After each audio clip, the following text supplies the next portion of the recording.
Have you ever wondered how Shane Wiigwaas was play as himself in Dead by Daylight? Look no further.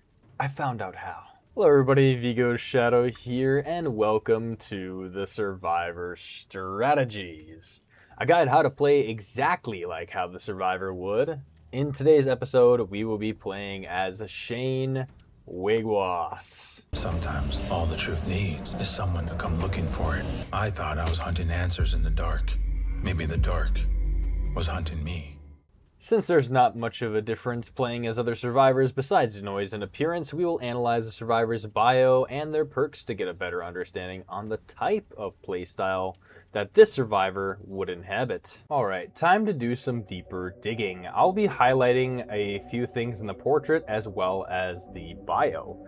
The portrait gives us some information, so we have Shane Wiigwaas follows his own road, hoping to atone for his past mistakes. Now, the only thing that I really get out of this is that he makes his own decisions, so even despite what other people might tell him, he's gonna make his final decision based on his maybe his moral compass or his gut, you know. That's kind of what I got from the portrait. Either way, we're going to be dipping into the bio. Now, I already combed through a lot of this bio, and a lot of it has to do with Shane's career as a defense attorney. I'm not going to be really getting into all that, but I will be picking apart the personality that I can see from Shane. So first, we have this whole what does justice mean to Shane? And it's right here. It said, for people across Turtle Island, justice meant balance. Do something wrong, you do what you can to make it right, to restore balance. Now that's actually a guide, it says right here in the next line, it's a guiding principle that defined his career as a defense attorney. So he is all about balance when it comes to justice. So not only that is he's kind of like a truth seeker. It was kind of said in the trailer, you know, he was trying to seek the truth. And where that comes in is a whole lot of lore, but long story short is that Shane was trying to investigate this mystery of the Black Fog. The Black Fog that kind of made Shane's cousin go to prison because the Black Fog took a cop, and because the Black Fog took the cop only, Shane's cousin, Derek, was being framed for murder. And then he went to prison, and then now Shane is trying to investigate the mysteries of the Black Fog, and then now he's in the entity's realm. So that's where it kind of goes into play here, but to give some context to it. But either way, right here, when Shane actually enters the Black Fog or the entity's realm, he actually sees a sea of faces, bloody cop, terrified for his life, young man Jake running, countless people across time and space trapped together, looking for help, looking for someone to save them. This is him. So this shows me that Shane is definitely has found a new purpose, and that is to save these people within this realm and probably try to uncover truths within the entity's realm and try to ultimately find an escape. That's a lot of clues into how Shane is going to be played later on. But right off the bat, we're going to be getting into Shane's perks to see if there's any more clues as to how he would play. All right, we're going to go ahead and speed through some of these perks here. So let's get right into it here. We have Wide Open Throttle. Whenever you fast vault a pallet, you gain 15% haste for 3 seconds. The pallet is reset, then blocked for 60 seconds, and all survivors see its aura for that time. The cooldown is a minute as well. Nothing but the open road. Just the way I like it, Shane Wiigwaas. That end quote really doesn't give us much. Then we have Lend a Hand. Whenever you bless or cleanse one totem while healing another survivor, and only once per survivor, use the F key or whatever key to give them 4 permanent healing charges. Walk it off, will you? We still have work to do, Shane Wiigwaas. That's actually more helpful because it kind of shows leadership qualities and inspiring others. And then we have Cross-Examination. While in the killer's terror radius, they leave light marks that last for 10 seconds that you can see. While in the killer's light marks, you gain Elusive. This ends after 5 seconds. The witness has said enough, Your Honor. No further questions. That actually doesn't give us a whole lot either. So it's mainly this one which is the walk it off, will you? We still have work to do. So that's like more like motivating other survivors to get like snap out of it, and let's try to get out of here. After reading around, we now know the playstyle that Shane Wiigwaas would gravitate towards the most. I pulled up an image that references various other playstyles, and after what we know, I decided that Shane fits into the protector category the most. Now, this is actually emphasized in the last quote here in the bio. It says, looking for someone to save them. This is him. Like I've mentioned it before in the bio section, he is going to be a protector. I mean, he's a defense attorney. It just makes sense, really. Which also gives him pretty good qualities about being brave. You have to be brave to be a protector.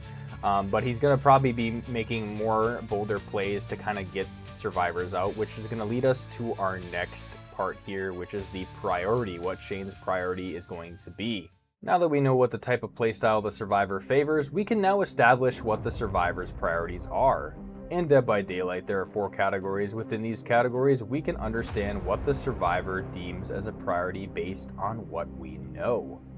Shane's main priority would be the altruism/benevolence category. Now, this is heavily stated what I've said before. I don't want to sound like a broken record. It is about saving people in the realm. This is the first thing that Shane noticed and immediately gravitated towards the most. So we're definitely going to be playing Shane in the protector role and saving survivors. That's going to be a big part of how to play Shane as well. All right, to do a little bit of recap before we go into our match here, we're going to be playing just like Shane Wiigwaas would, and that is the role of the protector. We're going to be saving a lot of survivors, making sure we prevent the killer from killing them. So prioritizing people that are close to death hook and saving them and healing survivors. That's going to be our main focus. Now, also, we're going to only play using the base kit, which is Shane's 3 perks here. We're going to try to get each one of these perks to activate within the trial. And then the main goal would be, the ideal goal would be get every survivor out. So, yeah, I'll see you in the match. All right, we are playing on the Thompson House, Coldwind Farm as Shane Wiigwaas. So, we already have one of the generators being blocked. We're gonna go ahead and, okay, it's Jason too. Kind of is an easier tell there. Let's go ahead and get this totem. Hopefully he doesn't find us right away. All right, we break that. Now we have Lend a Hand active and ready. I think we just gotta be very careful when he spawns in, because we could be pretty screwed, I think. Oh, shit.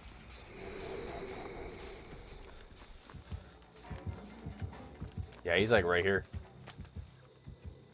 Oh, man. Okay, Hinako was right there, too.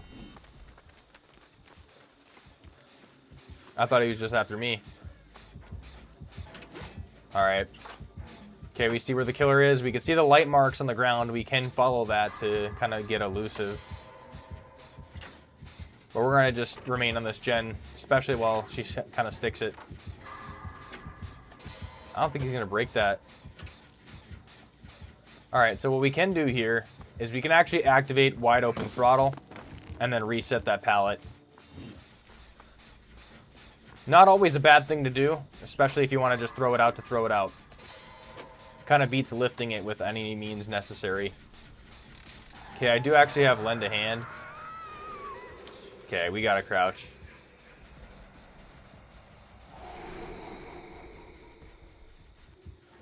Okay, yeah. Did he see us? He might have.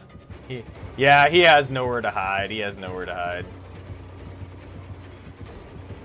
See if we can... Yeah, he still gets us with this weapon. Alright. I mean, he can't hit that.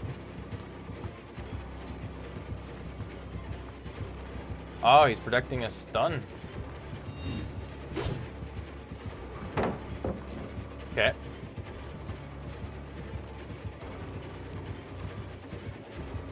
Okay, he definitely broke it that time. He might take the hook off this. Yeah.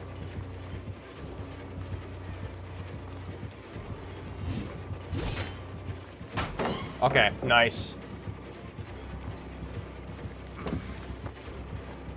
I don't think he was expecting that to get reset, but I think we make it to the next one.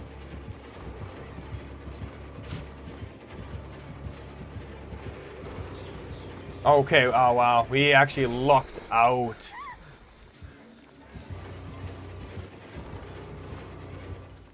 Oh man, we lucked out with that chase. Really good use of cross-exam and wide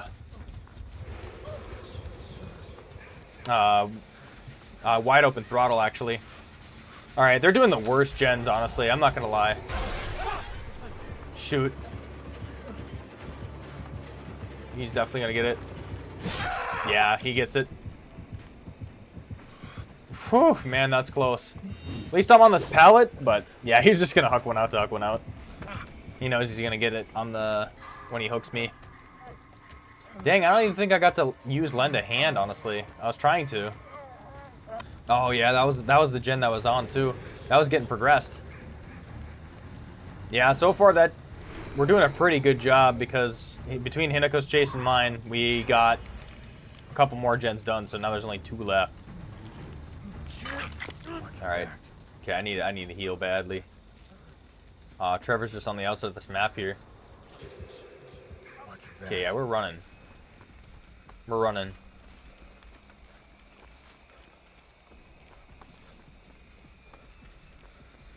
Yeah, jeez.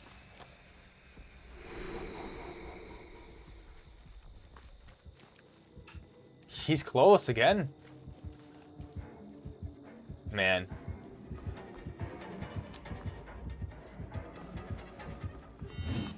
Okay, we just stepped in that briefly just to get the cross-examination there. Okay, there he is. We can actually do this heal pretty fast. Except it's kind of a waste because she's on death hook. Look, okay, alright, we'll do that gen. Okay, it looks like she had a way to heal herself. Alright. Okay, we were able to dodge that a little bit, so that was nice. Yeah, I think he's going to protect this gen pretty hardcore. He's going to see us with nowhere to run. Yeah, I think so. Or, sorry, nowhere to run. Nowhere to hide, actually.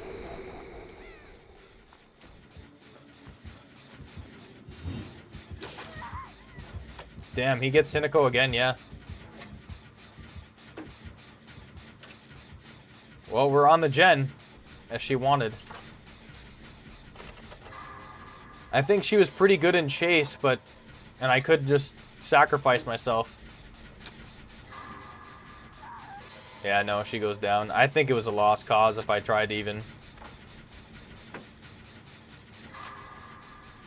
It's not, it kind of goes against the roll, but at that point, I'd just be throwing myself at the hook. He's gonna teleport right here. Yep. Seen that coming.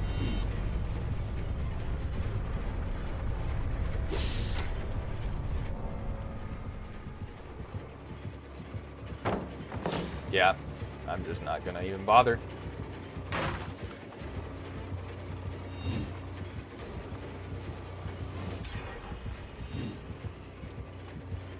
Oh, okay, he's seen that get done. Get a little bit more usage out of the cross-exam. Oh, he didn't stomp on the gen, neither. He just kind of let it go. No, he doesn't. Alright, well, there's 2 gates that we could try to open. Yeah, I think he has 2 points of entry if he's coming from right here. Okay. Alright, yep. Oh, is he gonna just let that one happen? He won't guess that I'm gonna run away from it. But, actually, if I distract him long enough... Okay, I'm elusive. I don't know if you can see the footprints while I'm elusive.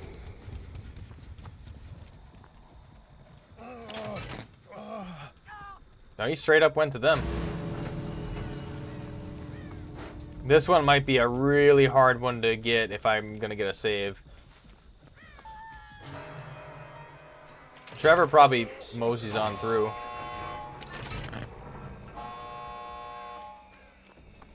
I'm just going to go straight to Steve. Because I think he just teleports right there. Just so we can pluck him off. Go that way.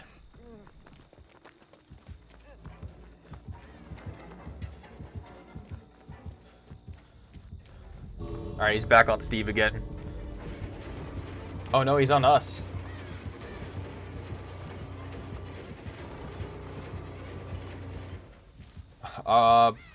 Okay, yeah, they were able to get that gate open. Nice. Alright. Now we can... Now that we've secured... Yeah, now that we secured our survivors getting out, we can actually get out ourselves. Alright, and just like that, that's how it's done. Unfortunately, we weren't able to get Hinako, but I think at that moment we knew we had to make a split decision, just get the gens done, or throw ourselves in front of the killer to try to save her. And that's when you kind of get conflicting roles. Even though he is a protector, he, you know, sometimes you have to make those types of split decisions that kind of go against your role a little bit.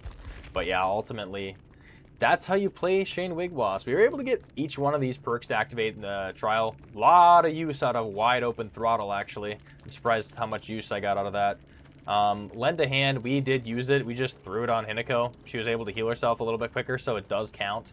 And then cross-examination, I think we might have thrown the killer off of the trail quite a bit. Honestly, this perk is pretty good, and I really like using it, because when you're going around loops, it can just make it so confusing for the killer, especially when they heavily rely on scratch marks for sure. So this definitely helps to throw off the killer from your trail for sure. But yeah, either way, I hope you enjoyed watching. This is Vigo signing off.